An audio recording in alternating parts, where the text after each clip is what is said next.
Good morning. Ngasigi card ki message minarase rashi gi matung ina ko haidi card trying to gatang lokok sarage card trying to sidagi isha isha gi amamam ko ahba card sida laire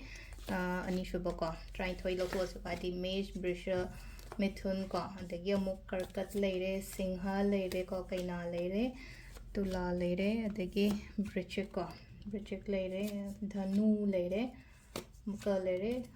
kumba laire amana last ki minda laire ko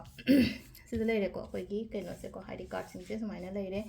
ado amamam haita isai isai mapa do picture se ko trying to lokthoi sida gi ahamba gi mesh rashi gi laiba card se kaino hai kan da first thing ko khudong chaba gumba khara dum khara lakpo inoi ko ngasi se khudong chaba lakpo ko gi dumaina mami uri adu na wakhan nungai na lebiu ko ani shuba jina hoji sei hona ga dama tamne amna ai goina hard work to ga dama tamne ngasi harasne ko ngasi jam hono ko thaba inkhang phasana chak chung na to ko se le ko sina brisha gi le ko mithun gi da ramu pesang sa lakpo ko pa mai da changak pa lakpa damai tor pi ko mathang gi karkat ki snang le no ko lambi clear oi bada yamna hadi aina chatori ba aina tawge na khali ba jo ayet apan gumba leitaba lambi yamna clear oi ba damai le ko singara shi gi sna musle no ko aina chatke aina tawge na khali ba do khandang khalaga le gano chapiu ko do gi poto ai pisa tan ge na traga thaba ama hoge khotki ga na damai na khalam ba ko adu na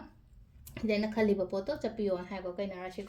kaina rashi gi na hadi problems loiraga ha ta ko loi lesalaga hadi inong nong no keno ma hoba na damai lai ko hadi loi ba ending oiraga hadi beginning ama damai na oina oibu na ko sisina ko gi kaina rashi gi le ko gi tula rashi busy am oi ba ko hadi pesa nung sa chen keno ko gi pesa tan ba dani khangde thabak tani khangde yam busy oda thabak yum gi thabak pan gi thabak kari kra so mayam se ko madangi bridge rashi sna mu adi se le ko yamna wa bu do sha chen khale na wa ba ha ra gi sok tha bani khangde amani gani interest yam halap ko gumbo oibu thabak to matam da interest han ba ya de ko se le no ko hadi nang taw ga da yam wa li nang taw do je taw na hari ba sida samna ha ba hari ai ngam roi ge da tu o ge da ga na khandok ta ba ha tar si na ko na bridge rashi gi le ko danu gi na hadi pesa sa gi problems kum ba gi gumba khatang face to ba ko si se ko hadi pesa da kar oi bani khangde matha sa bani khangde mai tar ko makari oina haraga di lining o yamna ngasi je ko lai gi numi kumba so dum oire hasikan se ko adon lining bi o phajana ko kumba rashi gi oina haraga di